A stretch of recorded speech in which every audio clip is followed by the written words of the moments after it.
Good morning, students. This is Mr. Shattuck. Welcome to our today's lesson. Today we shall be revising gradient and equation of a straight line. Basically, as you know, it is a form to work. Our first question here is find the equation of a line passing through the point 2, 1 and is perpendicular to the line which makes an angle of 45 degrees with the x-axis. Let's go. Now, because we given the angle, what we're going to do here is a very simple thing. We know that tan inverse of the gradient is equal to angle theta, and this is the angle that the line makes with the x-axis. Therefore, because the angle is given as 45, we are going to calculate the gradient of this line and call it line L1. Therefore, I will say tan of 45 degrees is equal to the gradient. And tan of 45 degrees, if you keep in your calculator, you find that is 1. Therefore, our gradient is 1. That is M1. Now, this line is perpendicular to this line.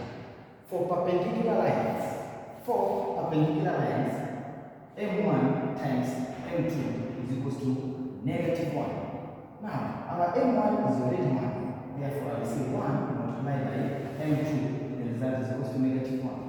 Divide by 1, divide by 1, then you end up having the gradient of M2 as -1. Now, we have been given a point on line L2, and the point is given as 2, 1. Now we can find the equation of this line. How do we get the equation? You remember that the general form of a straight line is equal to y equals to mx plus c, whereby m is the gradient, and we have it as -1. C is y-intercept. That means that at any given point, the value of x is 0, the value of y is always equal to the value of c. Therefore, I'm going to substitute this value here. Now, our y value is 1. I say 1 is equal to m. M is the gradient, -1 times x. X is 2 plus c. Let me get the value of c. I'm going to have it as 1 is equal to -2 plus c. Bring -2 to this side, then we have our c as 2 plus 1, which is 3. Now, since I have the value of c, now I can get the equation y is equal to m, which is the gradient, -1x, but you cannot say -1x because already x is 1. Therefore, I'm going to say -x plus c, but our c is 3. Therefore, this will end up being our gradient, the equation of this line. Look at the second question. The second question says, a straight line passing through the point P, given as 4, 5, also passes through the origin. We're told that this line is also passing through the origin. The origin is a point at which the x and the y axis intersect. This becomes our origin. I have the y-axis and I have the x-axis.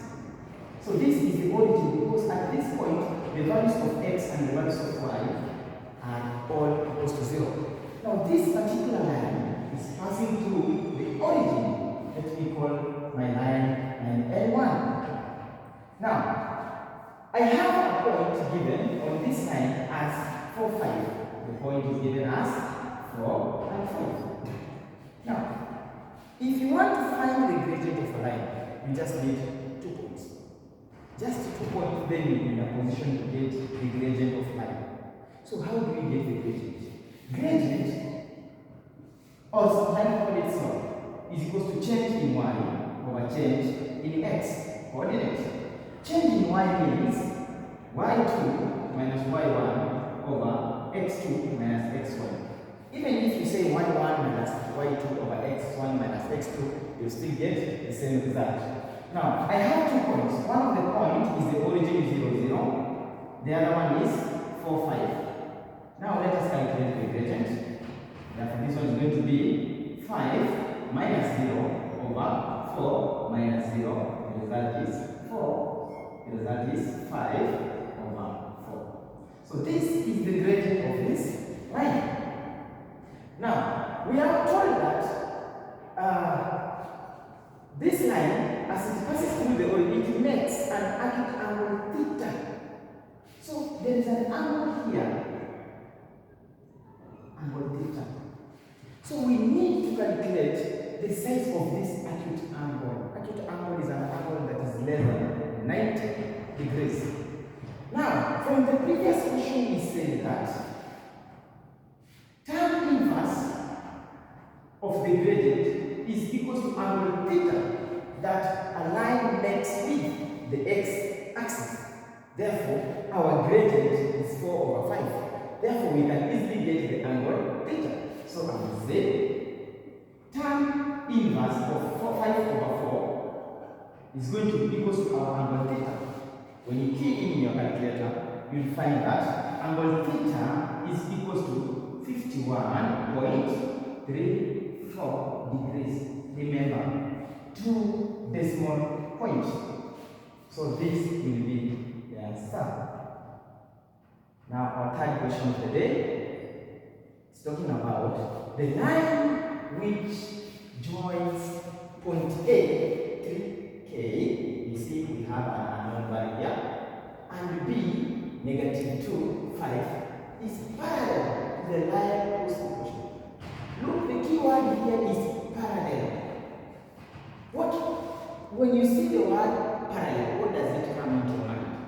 Parallel lines are lines that do not meet. Now, we are told that this line is parallel to another line whose equation is given as 5y plus 2x is equal to 7. How do I get the value of k? Let us do it together. We have two parallel lines. One, the equation is given, the other one, we are given the points. What we are going to do, I will take the equation of the parallel line, one of the parallel line, which is given as 5y plus 2x equals to 7. Now I need to identify the gradient from this equation. So for me to identify the gradient, I'm going to write this equation in the form of y is equal to mx plus c. So let us write this equation in this particular form. So I'm going to transfer 2x to the other side, then I will have it as 5y is equals to, this is a positive value, when it jumps at the other side it becomes minus 2x plus 7. Then because we are interested in y, not 5y, I'm going to divide by 5, by 5, by 5. Make sure you arrange your work well. Therefore, this one will give us y is equal to minus 2/5x plus 1, 2 over 5. But remember, this is the equation of this line that is parallel to the one that we are interested in. And now, for parallel lines,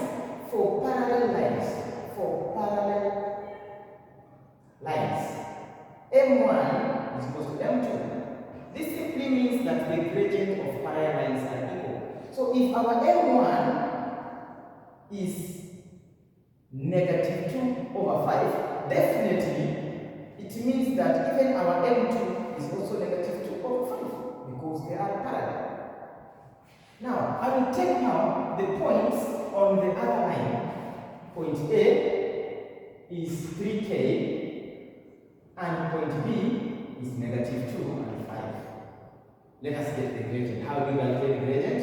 Gradient we say is equal to change in y over change in x. What is the meaning of change in y? Change in y means y1 or minus y2 over x1 minus x2. Remember, previously I said that when you also take it this way, it is still okay.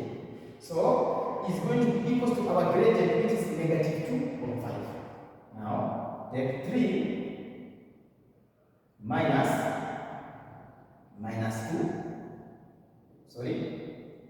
k minus 5 over 3 minus 2, because it is changing y, so we need to have y on the numerator side, is equals to -2/5. So solving this will give us k minus 5 over 3 minus 2 is 3 plus 2, and 3 plus 2, the result is 5, is equals to -2/5. Therefore, we find the LCM of 5 and 5, of course is 5. We're going to multiply every side by the LCM, which is 5, 5 and 5, 5 and 5. Then we have k minus 5 is equals to minus 2. Bring minus 5 to the other side. You'll end up with k is equals to minus 2 plus 5. Therefore, the value of k is equals to what? Minus 2 plus 5. That's going to give you positive, and the value of k is positive 3. That's how we do those questions in a very simple way. Thank you so much for tuning in. Hope you have enjoyed the lesson. Hope you have learned something. So do not forget to like, do not forget to subscribe, and do not forget to press the notification button. Thank you very much. I was your teacher, Mr.